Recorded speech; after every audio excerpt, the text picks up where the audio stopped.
Welcome to Social Media News Live. I'm Jeff C., and you're not. You're right, because I am Grace Duffy, and this is the show where we keep you up to date on what's happening in the world of social media. Today, we are joined by Rachel Peterson, and we're going to be talking about selling with TikTok ads and live video. So also, we want to let you guys know that this show could not be going out live for all you guys without our friends over on Ecamm. So if you're wondering how we're making these lower thirds, these animated graphics, having these awesome camera angles, this is all brought to you by Ecamm. If you would like to check them out, make sure you go to socialmedianewslive.com/Ecamm. They're amazing. They allow you to do all this cool stuff, multiple cameras, go live. If you can dream up a live show, Ecamm can help make it happen. Absolutely. And if you're wondering how we are making this show go to Facebook, YouTube, LinkedIn, and Amazon Live, and are able to seamlessly distribute this as a podcast, the answer is Restream. Everything you need for successful and professional live video and podcast right in your browser. So Jeff, as you remember last week, I was totally hyping our new high-res audio. Well, this week, Restream rolled out separate audio tracks for the hosts and all of the participants on the show. So Restream Studio now supports split track recording. You can find out more about that at Social Media News Live/Restream. Again, Social Media News Live/Restream, and find out everything you need to go live and on Restream. Awesome. So let me go ahead and bring on our guest. I'm so excited to have Rachel here with us today. If you don't know who Rachel Peterson is, well, you really should. She is a social media strategist. She's a branding expert, speaker, and trainer. She is founder of the Social Media United, a leading online university for those aspiring to become successful social media managers and strategists. She is the definition of a self-made entrepreneur. She's overcome immense challenges. She is the queen of social media, an expert on all things social media, like seriously, literally every platform. But she's here to talk to us about TikTok. Rachel, welcome to the show. You guys, I'm so excited to be here. Thanks for having me.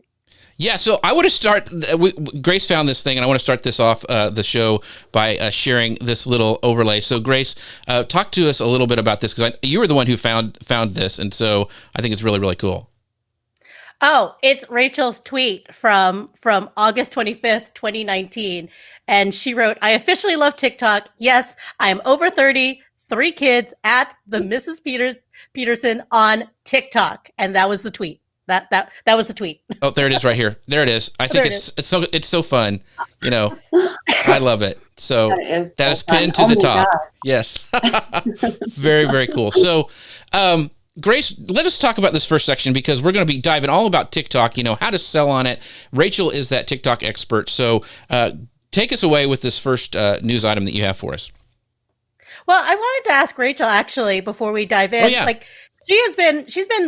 She was the first person we ever interviewed about TikTok, because she was the first person I knew that was on it that was also an adult. And I saw this report that I shared with you. It's like 1 in 4 internet users are on TikTok. We're using TikTok this year, and adults spend almost 32 minutes on average with the platform. That was in 2020. I actually saw another stat that said it was actually 80 minutes. And last night, as I was preparing for this show, I actually got a digital wellness alert where they're like, "You've been scrolling for a while. It's time for you to eat. It's time for you to get some water. You need to get off the internet." So I thought that was really funny. But Rachel, you were, as far as I'm concerned, the pioneer as far as marketing on TikTok. How have you seen the platform evolve over this past year, especially with it having experienced such explosive growth? Oh, man. So I loved the stats that you shared. Last time I spoke with TikTok corporate directly, they said that the average time spent on the platform was 82 minutes per day. And that's on average, which is kind of crazy. Most of the time that's with sound up, or this is terrible, but people are literally putting headphones in and scrolling on TikTok while they're working in school. It's kind of crazy. So one of the biggest changes, and I'll tell you guys about the good, the bad, and the ugly. One of the biggest changes on TikTok over this past year, as many people know, is that TikTok, US at least, was acquired by the company Oracle. So there have been some changes to data protection, privacy, things that people were genuinely concerned about. And so the good news is TikTok has become a significantly more secure platform. Now, I, of course, threw caution to the wind and just jumped onto the platform and didn't worry about privacy or data or security or anything like that. However, it is a very safe platform. And that's one of the biggest changes that has been amazing to see. A change that's neither here nor there, I think it's good for marketers and business owners, is that we're starting to see a lot more advertisements showing up natively inside of the feed of TikTok. So that's happening across the board for everyone. And not only are we seeing more advertisements, but the advertisements are really well done. So you don't even realize it's an advertisement most of the time because it really fits into the culture of TikTok, which is really amazing to see. And one of the interesting changes, and I would argue that this is happening across all social media, is that as we all know, the past year was really challenging. And I'm starting to see people kind of have this like cabin fever pent up aggression on social media as a whole. So if we thought that trolls were bad on TikTok previously, they are 10 times worse now. But I also recently discovered the troll and meme side of Instagram as well as YouTube, and I didn't know that those existed. So I think just as a whole, people are kind of cranky. Yes.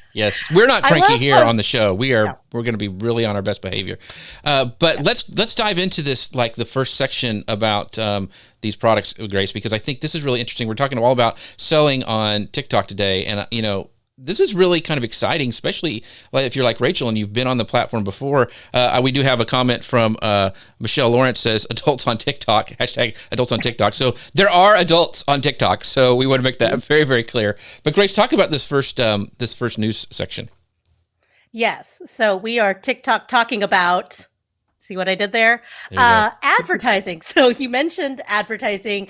Adweek actually published an article this last week called 10 Brands and Organizations Rocking It TikTok Marketing. And so these are all brands that are finding really creative ways to connect with their audience through content and through ads. And they had fun brands like McDonald's and Steakums, and then even buttoned up organizations like the World Health Organization and the Washington Post, which, by the way, is very funny on TikTok. And then Eyes, Face, Lips, which, Rachel, I know you've talked to us about before. But so for people that are new to TikTok or just trying to figure it out for themselves, let's discuss what advertisers can do on there. What are some of the options that advertisers have to buy ads? And then what are the targeting options for brands looking to be fun and spontaneous on there too?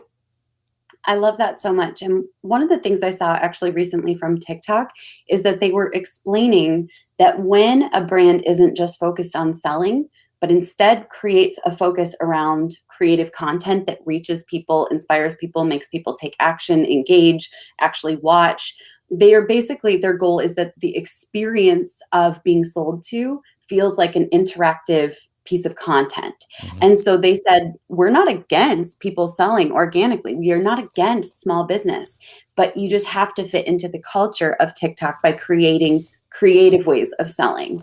And what's interesting is if I see business owners trying to create ads on TikTok without first learning the culture, that is where you see advertisements kind of crash and burn, if I'm being completely honest. The thing about TikTok is that the culture is really different. If you've ever been on IG Reels does not have its own culture. Its culture is a secondhand TikTok culture. And that's important to note. So while there is a lot going on Reels, it's all borrowed from TikTok. And that's kind of interesting. And it's, I think, neither bad nor good. It just is. So learning about what the culture is, how to serve people through the process of selling, how to tell stories. I recently have been rereading the book, Building a Story Brand by Donald Miller, and learning how to create educational content that doesn't make people feel like it's an advertisement is going to honestly reign supreme. One of the other things that's really different on TikTok is that it is not a place that does well with like the snake oil feel commercials. Right. So while advertisements and infomercials at night may show like, wow, look at this. This is so, you're going to get destroyed on the platform if you show up in an infomercial way. The way that you want to show up is by first and foremost studying the culture. And this is one of my personal techniques. I like to test out my selling content for advertisements organically first. And the cool thing is, yes, TikTok puts a watermark onto your content once you've published it organically, but I use tools such as SaveTalk, TickSave to remove the watermark so you can re-upload it as an advertisement.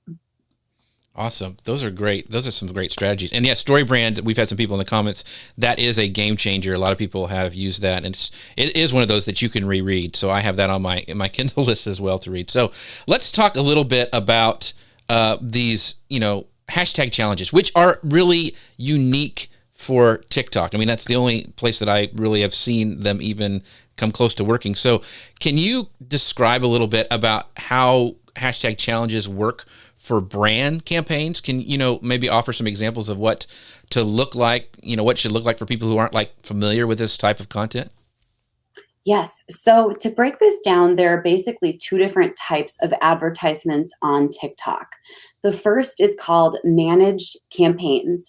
That means that TikTok themselves are managing your placements, the success, the metrics, the results, and that is not accessible to most brands. Of course, anyone who's willing to pay and comply within the rules is able to do it, but what I mean by it's not accessible is you're going to be spending 50, more likely 100, up to $400,000 for those managed campaigns to get a specifically trending hashtag, to get that screen takeover, to be featured everywhere, and then to have influencers who are intentionally blowing up your hashtag. Now, there are ways to do that. So that's the managed campaigns. That's when TikTok comes in. And last time I checked, the smallest package was 50,000, though it may have gone up from there. And it goes up to $450,000. At about 160,000 for a managed campaign, you could expect somewhere between 100 million and a billion views. So there is a lot of, I guess, movement behind the scenes for those. But like I said, they're not going to be accessible to most of us. The second kind of campaign we'll get into in just a second, but I do want to say that you can do growth hacking and kind of like guerrilla marketing in order to force a hashtag or a trend to take off. And I have seen some really brilliant growth hackers and small businesses doing that. But remember, that takes a lot of coordination. It's the kind of thing I would recommend reading Trust Me, I'm Lying by Ryan Holiday, which is a great a great book about his campaigns that he ran to get things to move, as well as the book, I think it's called Growth Hacking by Ryan Holiday. He has some great books because his background is in growth hacking. But then on the other side of things, there's self-serve advertisements. And we have run self-serve advertisements and had some really interesting results. Do you guys want to dive in and talk a little bit more about that? That's great. You have gone in. Yeah. Awesome. Okay. So it's kind of like the Facebook advertising platform. You have a business manager. It doesn't feel super original in that way. There's the business manager, the ad manager, and you can have multiple ad managers within the business manager if you're an agency. From there, you're going to place ads just like you would place Facebook ads, just with a few major differences. There are campaigns. Of course, there's the campaign level. And so you can choose from several different campaigns. There's traffic, there's app installs, there's conversions, video views, and reach. Now, one thing to really note about TikTok, and I want to be super clear about this, is that at one given time, there's no one set of features that are available to everyone. They are constantly testing, rolling things out, sometimes with no rhyme or reason. It's not necessarily based on location or follower counts or anything that makes any sense. So the features that you have available could be more, and they could be less than what I have at this time. They are also testing some campaigns where it's basically where you're able to toggle your existing organic videos into an ad campaign and kind of boost those campaigns that way. The interesting thing about the ad campaigns on TikTok is that you don't have to have a TikTok profile page, anything like that, in order to actually run ads. This is really interesting. This is where the platform is still very new, and I would say open to not liability, but yes, liability. You you type your desired username in for the ad campaign. So that's really interesting because it's not actually a username. You create a username for the purpose of the ad, which leads to, I think, a lot of potential for a lot of issues. You don't connect it to your profile unless, of course, you have the beta test feature, which I have, to be able to run ads to my profile and or to my content on my profile. But this is also really important because in case you listened to this and got really excited about conversions, I want to remind everyone, this is not going to be the thing where you want this traffic to be lumped in with other traffic, because their pixel is a single session pixel. It only lasts for the session where someone clicks. There's no extra long attribution. And to be honest with you, based on all of our previous results, I don't think that the pixel was even very reliable. Can I keep on going, or do you have any questions so far about campaigns? I have a real quick follow-up question. So yeah. that what you said about the creating a username and running things to that. So is that an actual username, or is that an avatar that you create? Or are you going and finding, like, I'm going to target Rachel on TikTok. Mm-hmm. So is it a real person? So you are basically creating your own avatar for the purpose of what the ads are going to be run as. I haven't tested this because I don't want to get in trouble with TikTok. That's right. But it looks like you can just type in any username and run ads as that username. So I think there's a lot of room for trouble here. But when I have run ads, I've just typed in my username, but it doesn't link through at all. And then you upload your profile picture and everything. So it's completely independent of your profile. It sounds like, you used to be able, and I think you still may be able to, like, you can create different stores on Amazon when you were like a merchant kind of thing. So like I could sell t-shirts under, I could just make up a name and do it that way. Maybe it's kind of like that. I don't know. Well, that's interesting to see. So we'll check on that. But that's really fascinating. Yeah, it really is. Tell me what could be a liability without telling me what could be a liability. So tell me you spend time on TikTok without telling me you spend time on TikTok, Grace. Yeah. That's right. So last week, TikTok launched a new ad library tool called Top Ads. Very well positioned. So it enables you to search the best performing TikTok ads or ad campaigns by vertical or by region. And the idea is that these examples of the best could spark some inspiration in other advertisers. So how helpful do you think the new Top Ads library tool would be for someone trying to navigate TikTok for the first time? Maybe they're trying to figure out how to get in on this, and even if TikTok's for them. Good question. I don't have that available yet. So they may have launched it. Yep. But I don't have it. And I was looking through all of my features before this because features change all the time. I don't have that available, which is really interesting. Oh, so it must be really, really limited if Rachel doesn't have it. So yeah, I don't know why I don't have it. But that being said, one of the things that I found really interesting, I think this would be worth noting, is that the way that TikTok defines success for their advertising, at least the stories that they use for case studies, and this isn't misleading, it's according to their top clients, they define success as reach and engagement.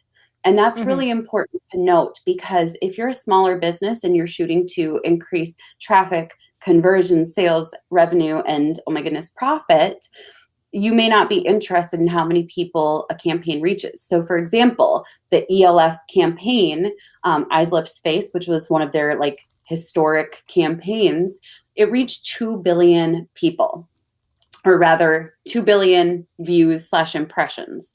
And what's interesting about that is there was no mention of how it actually impacted sales.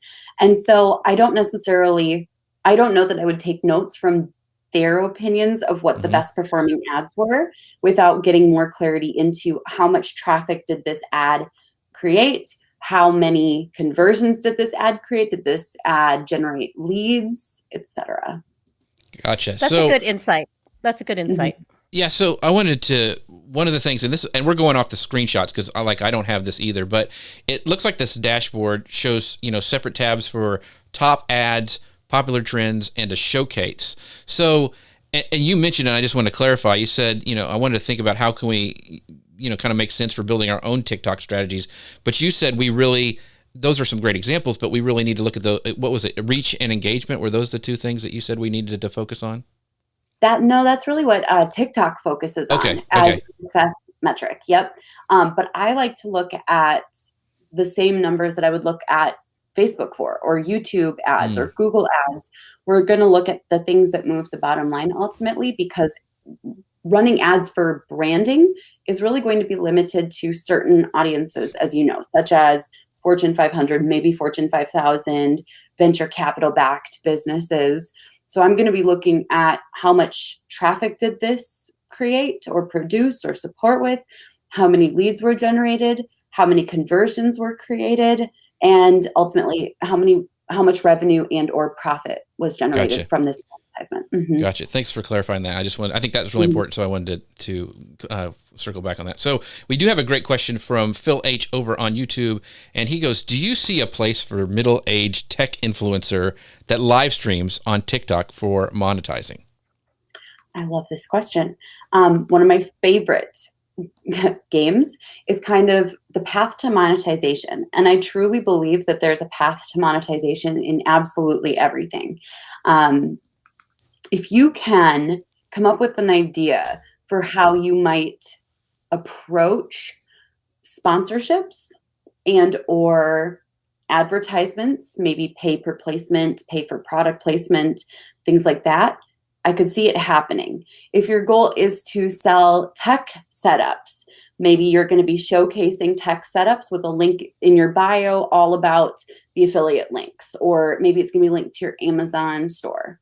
There are different ways that you can monetize, but one of the things that I want to really shift the narrative about is a lot of times people will say, is there a path to monetization? Or I don't know if I see a path to monetization. The truth is, if you can get eyeballs, you can monetize. That is honest to goodness the truth. There is an audience in every single market. What you have to do first and foremost is build up trust, know, like, or Hmm. we could reverse that completely, know, like, trust, build rapport with your audience, serve them consistently with what I like to call the 4 E's, which are education, entertainment, engagement, and emotional content that's like a transformation or inspiration.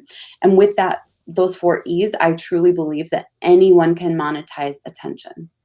Awesome. Awesome.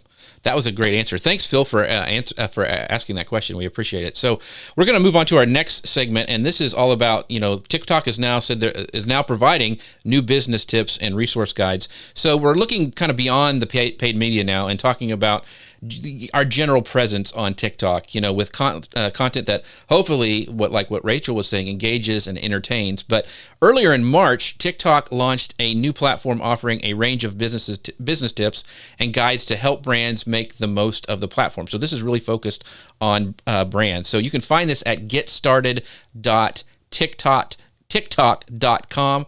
So the first page has it's really kind of cool. It kind of leads you like a choose your own adventure novel throughout. It says, what's your top business need? And then it gives you, you want to get discovered? Do you want to produce creative, produce creative? Do you want to drive performance, or do you want to connect to the culture that's on TikTok? So Rachel, the guides outline kind of these various key elements, kind of in more detail, which I think could be really helpful in mapping out your approach as you're getting started on TikTok. So when you look at brands, and let's just kind of think about brands right now, what can brands do to help their organic TikTok campaigns succeed?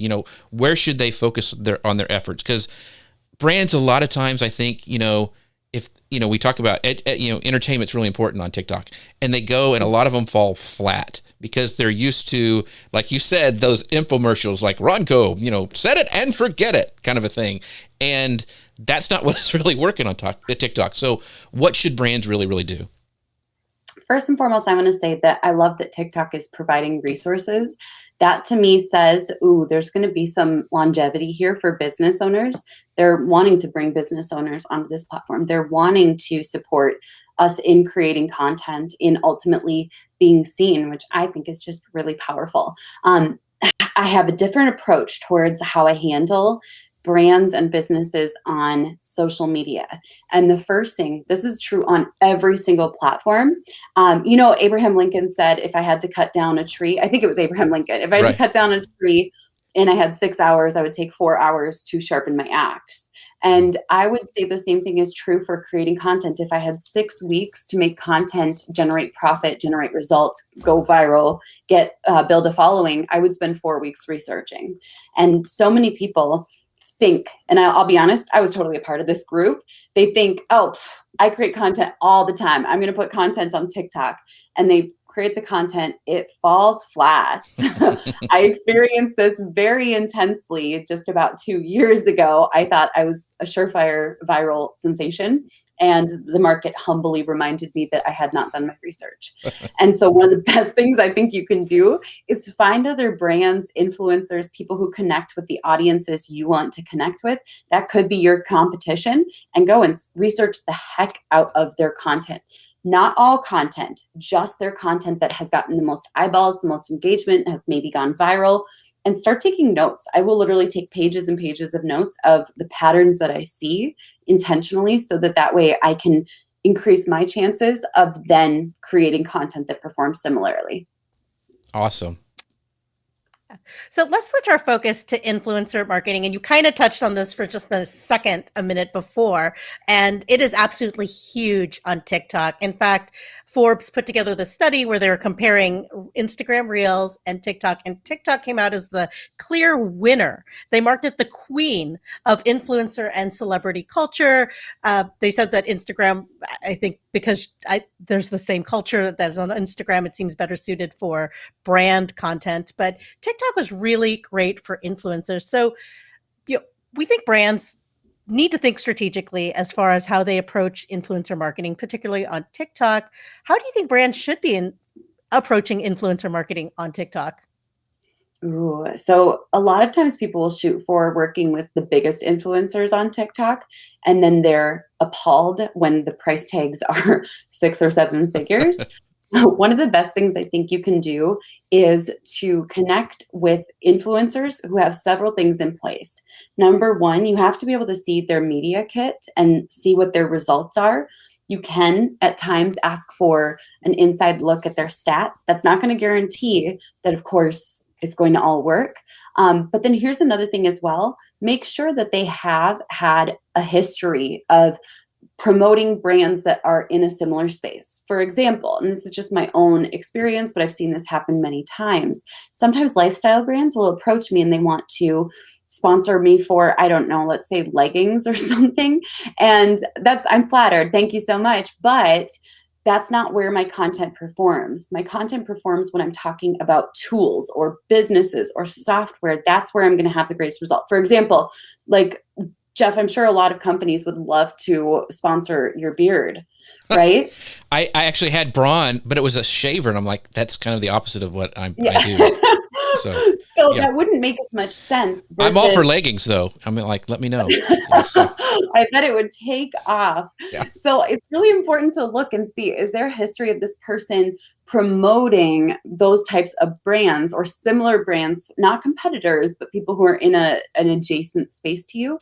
And one thing to keep in mind, just because someone has a bunch of viral videos, that doesn't mean that their sponsored content goes viral. So you want to look through their account and see, have they had success with promotions in the past? And you can even ask outright, what have your partnerships with brands looked like before? How have they worked out? Can you share a little bit about that? Those are totally natural questions, and they can make sure that you help yourself to find influencers that actually move the needle. And then this is a big thing as well. Anytime that you're going to work with an influencer, I want you to first and foremost ask yourself, what would have to happen in order for this to be considered a success, and create that success metric internally. you can't put that pressure on the influencer, but it's good for you to say, this is what will determine whether or not this is a success. But then the second piece as well, and this is a huge mistake a lot of businesses make, is they think that a partnership is going to be their ticket to success. Some people will even spend 7 figures with certain celebrities and not have many sales at all. So you have to say, am I trying to, spend $100 on lottery tickets assuming I'm going to win? Or am I spending an amount that if nothing happened from it, I'd still be okay? Never spend more on an influencer than you could be comfortable saying goodbye to. That is a great piece of advice, because it is still, it's still the Wild West a little bit. So yeah, very, very interesting. Right. So let's say that you want to be, you're on there, you love creating content, you're creating some really great connections with brands. How is it that like an individual can raise their hand and be like, pick me, I want to be an influencer. Right.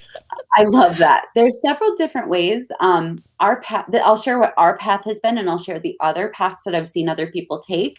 So our path went like this. First, we approached a ton of brands about sponsorship and partnership, and we got no interest. And then I was really bummed, and I was like, okay, I guess I'll just grow so big that they can't ignore me. So we continued to grow, and then they started pouring in when we crossed about, I want to say several 100,000 followers combined across all platforms.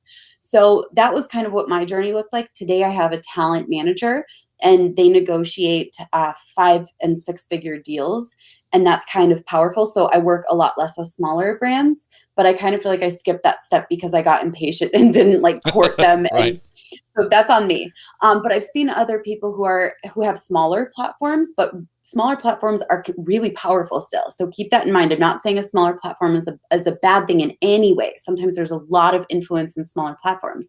But as a smaller platform, a smaller influencer, you can start to reach out to brands. But here's what I'm going to tell you. Don't reach out to 100 brands and then be super disappointed that no one said yes. Maybe pick 10 or 20 brands that you're going to nurture and court, because it is a courtship process. They need to see that you're persistent, consistent, putting out content. One thing that has actually worked really well for us and for other brands is to first and foremost create one piece of content that advertises that brand for free. That's kind of like the bait. So for example, we did that for a software called $80, and suddenly they experienced a massive surge in traffic and signups. And they tracked it back to my one video on, I think it was on TikTok. And they became a consistent partner for us because they said, one video from you grew our entire business by 15%. This is a no-brainer for us. So you can lead with bait and share the examples of what happened, or sometimes they'll just reach out to you. Awesome. Those are, Phil actually in the comments says, these are great tips for influencers. So yeah. So thank you for dropping that in. And even for brands looking for influencers, that's some great advice. Talking about incredible brands, I cannot, this is a perfect segue into our friends over at Ecamm. If you're wondering how I'm bringing up these lower thirds, these calls to action, switching cameras and showcasing Rachel so well, I'm doing it with an incredible Mac-based software called Ecamm. It's amazing. The people over there are super helpful. So if you want to find out more about how I'm doing this live show, go to socialmedianewslive.com/Ecamm. And the other thing is how in the world we got people from YouTube, LinkedIn, all these different places coming to this live show, and I'm able to pull up comments, and I'm able to do that with another piece of great software from Restream, which Grace, of course, is super excited about. You can find out more about that at socialmedianewslive.com/Restream. That's what we use to go live everywhere, even Amazon Live, and we appreciate you guys watching us over there as well. So this next piece of news that we're gonna jump into is really exciting because, like I mentioned, we're going live to Amazon Live, and there's the shopping-based platform. But there's this new live video and e-commerce events that's going on inside of TikTok. So I haven't tried going live on TikTok yet, so I'm really excited about it. But the thing is TikTok unveiled a public page in February devoted to its upcoming shopping function called Seller University, and it's partnered with Shopify, one of my favorite platforms for shopping, to give sellers more opportunities to reach users. So, like on these other platforms, Rachel, they've launched shopping element. Facebook's doing it, Instagram. access is really super exclusive.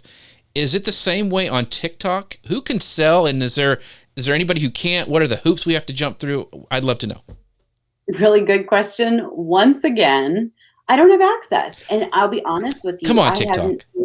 I know they should give me first access so I can talk about all these amazing things. But I'll be honest, I haven't seen anyone have access Really? yet.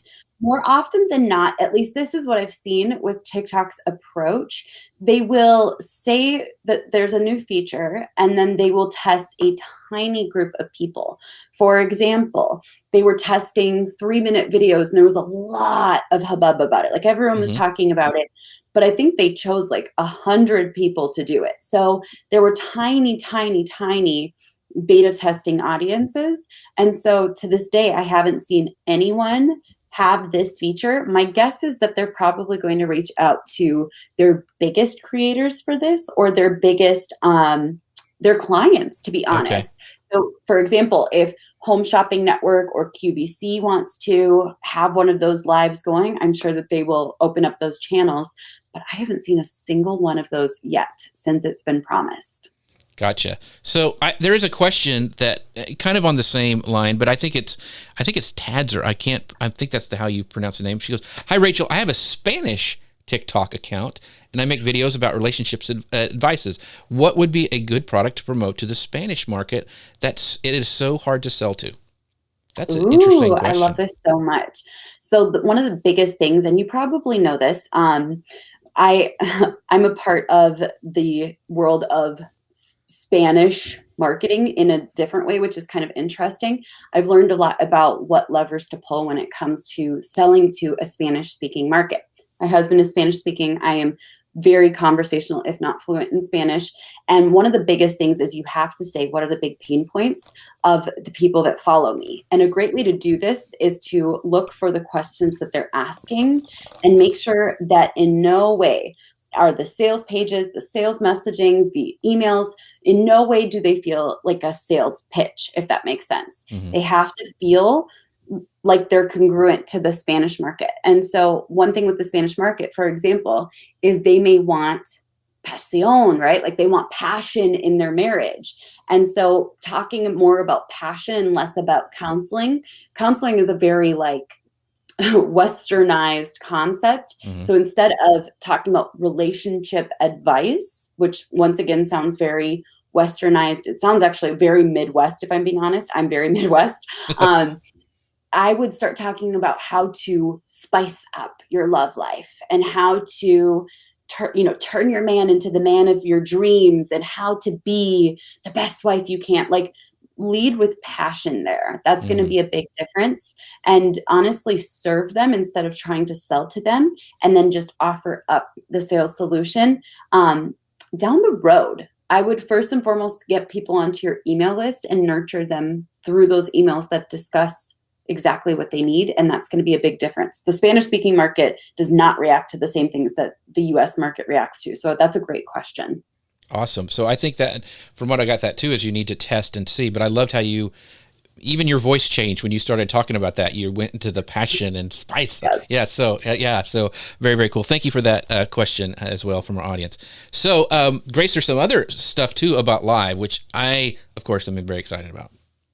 I'm very excited about too, because I don't think I could not talk about live video here. So they also announced live streamed shopping, which, basically it's the mobile version of the Home Shopping Network. Users can buy goods with just a few taps after seeing them showcased by TikTok stars. This is something that we saw TikTok do with Walmart over the holidays. They did it again with the beauty focused shopping event this month. And the way it was structured was that top influencers within that space were going through and shopping things or buying things or showcasing products, and then you could go right in and buy them buy now within the TikTok app. Nordstrom's hosted a Burberry event.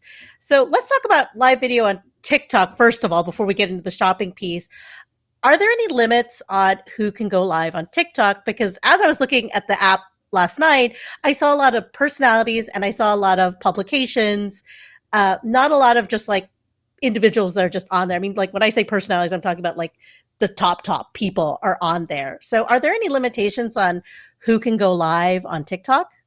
Great question. So basically, as long as you have 1,000 followers on TikTok, generally speaking, that's the limitation. Some people have run into limitations with age. So I know that that has changed, and there are some weird things with age. For example, if you look young, TikTok may prevent you from ever going live, which is really interesting. That's a whole nother can of worms for another day. But you need to have, generally speaking, 1,000 followers, and you also need to be at least 16, if not 18. That's interesting. And I you was can go thinking it would live. be opposite. Like if you look too old, they're not going to let you on the platform. I'm like, get this guy off. He's got a crazy gray beard. So yeah, so that's interesting for that. So we do have a question from let's see here. Let me pull this up from Anita, and she's over on LinkedIn. And she says, just experimenting with TikTok. I'm a tech strategist who helps female entrepreneurs to use Instagram, Facebook, and YouTube video marketing, just starting with short form video. Any suggestions for TikTok that doesn't include dancing? I know you get this question all the time. It's like, I don't dance. I can't get on TikTok. So what do you say to those people like Anita? Well, first and foremost, if you look at my profile, please note that I love dancing. I'm not great at it, but I love dancing. I think it's so fun. And sometimes you'll see my hips wiggle way more than they probably should. But you do not need to dance to be successful on TikTok. In fact, just this past week, I released a series of TikTok videos that are fairly evergreen. They are educational, they are original content, and they're me speaking directly to the camera. They're less than 30 seconds, and 3 of those videos that I released in just a single morning combined had a reach of 1 million by the end of the day. So what's really powerful is you can start to create, keep in mind, I hope you guys are taking notes, by the way, we've got evergreen, educational, original content with no soundtrack, just your face and your voice to the camera. And then this is really, really important. TikTok, until you've built rapport, massive rapport with your audience, it is a place of snap judgments. It's people deciding very quickly if they want to stay. So when you create this content, first and foremost, write what would be the equivalent of a headline, something that is super snappy. For example, one of those videos that I did, I said, did you know that the NFL GOAT, Tom Brady, has one book that he rereads every single year? So that headline hooks people in and makes them excited to stay, and it makes them have that curiosity and that open loop. So start with your headline in mind, record it really fast, energetic, tight, and then go ahead and explain, share a little bit. But I do recommend that every couple of lines, you do a jump cut, meaning you end the recording and go over to here. So I'll personally hold my phone for most of my videos so that I can just take my thumb off and have those jump cuts built in every couple seconds, every couple lines, so that way we keep attention spans. But you can do it without dancing. It's actually easier without dancing.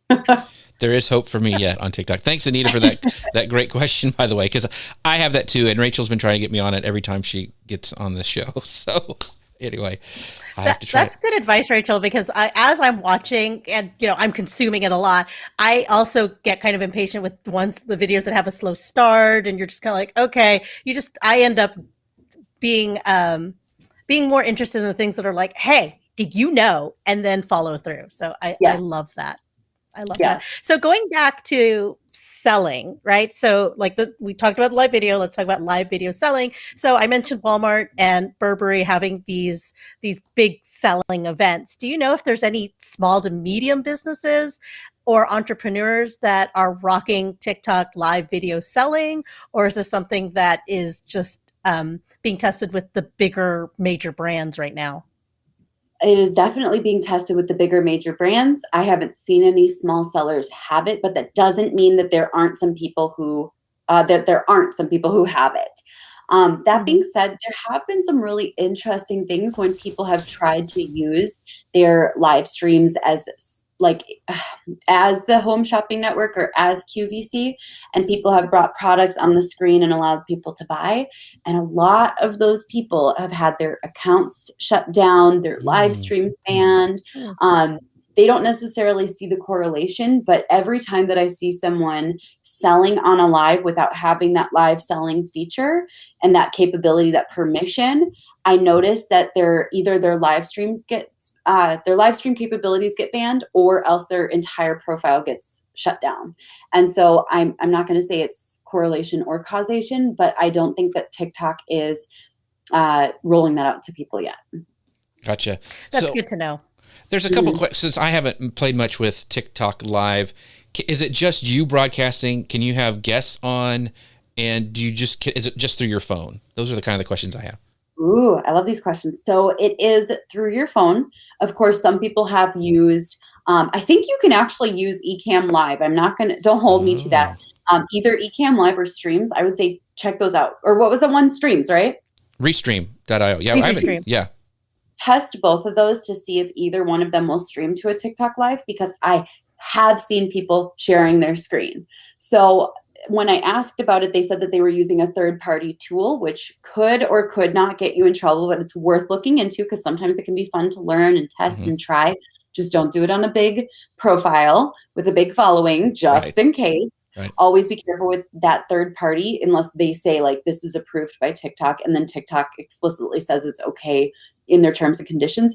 Most of the time you're going to just stream from your device. The cool thing is, and this is a little thing that I use sometimes, you can be streaming live on one device on TikTok and be recording and publishing TikToks on the other device. And so you can be logged into both and do both of those at the same time. Or someone could be live on your live stream while you're uploading TikToks on your other phone, if you have a second phone or a second device, such as some people use an iPad for TikTok, and that works. But TikTok this has been showing up in some people's feeds. They have had dual lives showing up. Now, it is unclear whether that is a TikTok feature or, once again, a third-party platform, but I have not seen it happen many times. So I would say there's a very good chance it'll show up. I think that TikTok will figure that out faster than Instagram did, if I'm being honest. But we'll see how long it takes them. Well, this is from Ted. I think I'm saying your name wrong, Tedster, but she goes, I use Restream on TikTok Live, Facebook, and YouTube at the same time, and it works well. So that is very cool. So make sure, you guys, if you have some questions about this, make sure you go to socialmedianewslive.com /Restream and try it out, because you guys can test it out and see, but that's really cool. Thank you guys for letting us know in the comments that it works. So now I've got another thing to play with and mess with and try not to break. So we have the last thing I wanted to ask you about, Rachel, and I don't know, it's just kind of one of the things we saw in the wild, but they've launched a TikTok Q&A. It's a feature for creators to engage with viewers' questions, which I think is really, really cool. So earlier this month, the company released, they said they released TikTok Q&A to all users with creator accounts globally. So I'm really interested if you really got it. So with the new Q&A feature, creators can designate comments as their Q&A questions, respond to those questions with either text comments or video replies, add a Q&A profile link to their bios, all sorts of cool stuff. It's supposed to be available in TikTok Live as well, making it easier for creators to see those oncoming questions in the live stream chat from a separate panel. So this was a test early this year, but have you tried it out? Do you have it? I have. I do have this one available. Awesome. Woo! So it does show up, and I'm going to say it is a really convenient way to have one container and location for all of the questions that you can turn into content. More often than not, when I answer questions with video replies, that's the content that goes viral pretty quickly, as long as I make sure that the headline of that video, the first 3 seconds, has a really good hook that makes people interested. And so yeah, it's like a free feature to help you create more valuable content. I don't see why people wouldn't use it. I have it both on my profile where people can ask questions, or on my live streams. It also has them there, so I can easily compile questions. It's awesome. I love it. So could you tell me how you add that to your bio? Because that was, as I was researching that was like the number one question people had was, how do you add it to your bio? Where do you go? So can you walk us through how to add that there? I'm going to pull it up because I'm pretty sure it just showed up on my profile. I'm being honest. I don't recall Yeah. changing anything. So I'm going to go through the settings as we're here and I'm going to see if I can find it. I think I just woke up one day and it was there. Yep. Okay. So if you go into the little 3 dots in your upper right hand corner of your TikTok, and you of course have to be a creator account. And then you're going to click on creator tools. After clicking on creator tools, you're going to see ultimately between 2 and 4 settings. It should be something like this: analytics, TikTok creator marketplace, TikTok creator fund, and then Q&A. Inside of Q&A, you really only have one option, and it's either turn it on or turn it off. So as soon as Q&A is turned on, it shows up in your bio. Mm. That's Very, very awesome. cool. So I know you said that you use it on your live videos. And as I watch some of the live videos, like the comments are just fire. Like I can't even read them, and so I can't even imagine going live and and having to respond to comments. And these people that I was watching were really good about like answering these comments. So how have you been using this Q&A feature to help you navigate comments in your live? Is that something possible that you can do? Yeah, so one thing that's nice is people can submit questions to the Q&A on your lives. So if the comments are flying, which doesn't happen on mine, I'll be honest, like I don't think I'm that cool, and I'm definitely not a thirst trap. So when I go live, it's not like there's thousands of people hanging out. It's like 40 to 150 moms and business owners hanging out asking really nerdy questions about business. So most teens and kids aren't going to sit on my lives. So my comments don't fly, like it doesn't go crazy. But let's say, and I do this a lot, I will live stream while I'm recording a podcast or a YouTube video. So it's a behind the scenes look, and people may ask their questions there. So as soon as I finish recording, I can go to the Q&A box and answer all of the questions that are there. Yeah, So- no, that's good. So how do people find out about your live on TikTok? Do they have to be on the platform? Can you schedule lives, or is it just like whoever's on there gets a notification, kind of like Instagram, I guess? Certain creators and certain accounts, when they go live, it broadcasts to everyone. It shows up in everyone's feed. Usually, and this is just these are some generalizations. It's usually verified creators. It's usually famous creators, and it is often, it has to be one of these things or all 3 of these things. Does that make sense? Mm-hmm. It just depends. But if your live stream is very engaged, it's going to show up for more people. So the more that you are getting engagement, getting dollars, getting questions, getting comments, connecting with people, the more people join and stay and there's retention, the more TikTok is going to broadcast your live. So it's going to show up in some people's feeds, mostly at the top of your followers' feeds. So it'll show up there sometimes, but not all the time. Sometimes if your live stream is doing really well, it'll show up on the For You page as like a video. So you may notice sometimes videos come up and it says so-and-so is live right now. And if you click on it, it'll take you right to their live stream. That only happens when your live stream is doing well, according to TikTok's internal metrics for that.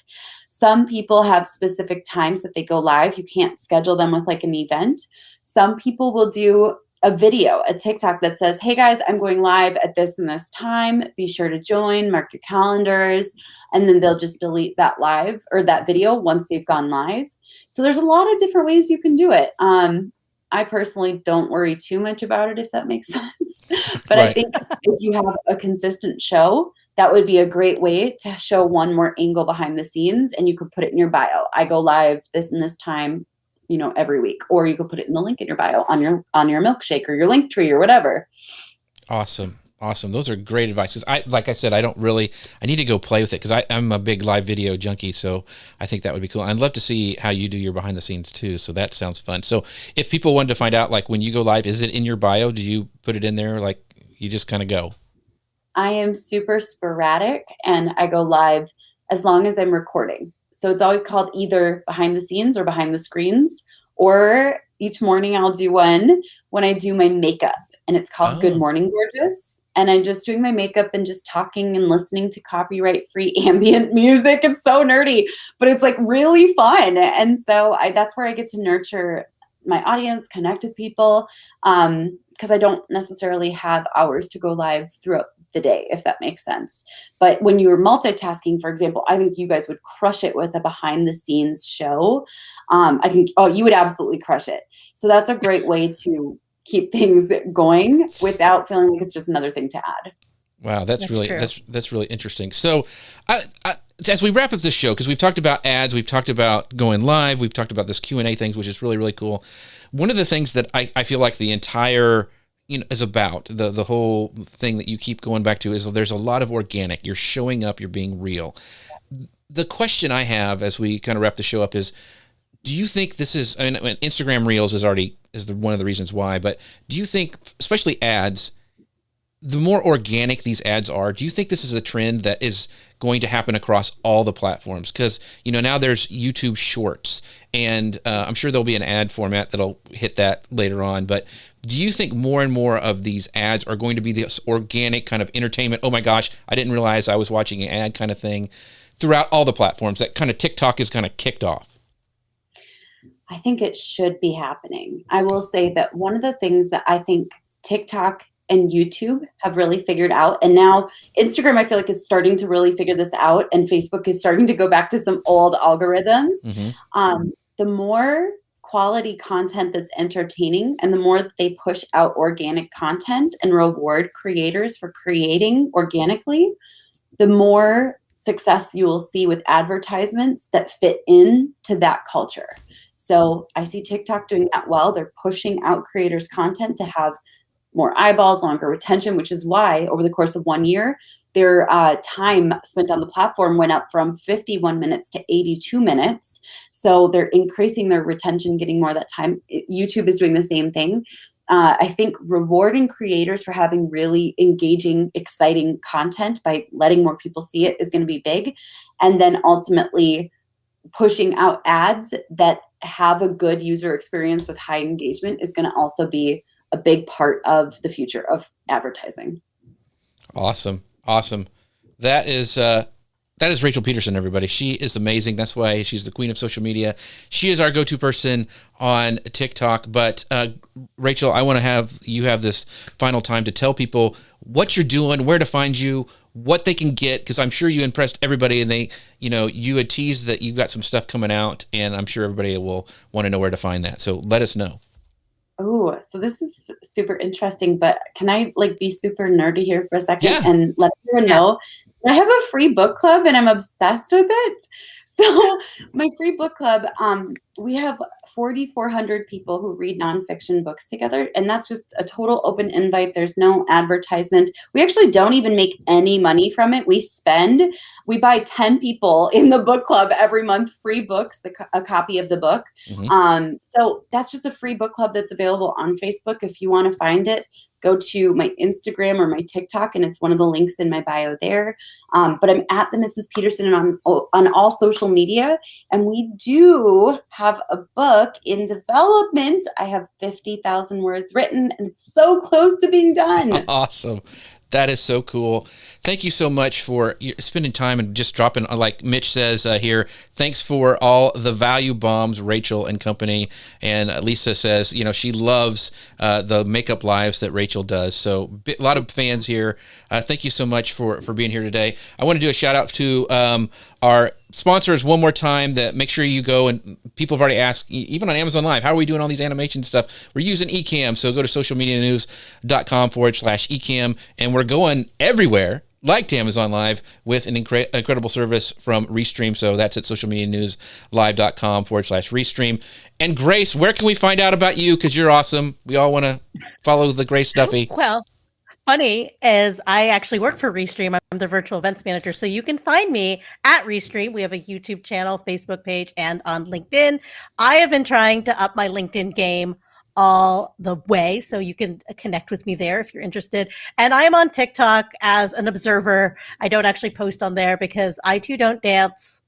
And I don't dance. So maybe that's why I don't have any friends. No. But anyway, You have me, Grace. You have me. Yeah. So don't forget, everybody, to go check everybody out. Don't forget, we're also a podcast. You can find us at socialmedianewslive.com. You can sign up to all your favorite podcast players if you would like. We would love for you guys to leave a rating and review for us. And join us next week as we do another live show. It's Friday, April 2nd at 11 a.m. Eastern Time, 10 a.m. Pacific. You can find us on Facebook, LinkedIn, YouTube, and Amazon Live. Also, next week, we're having Ramon Ray talk about networking on Clubhouse. So you make sure you want to check that out because it's going to be a great show. Thank you so much, Rachel. Thank you so much to our audience. We'll see you next time, everybody. Bye now. Bye.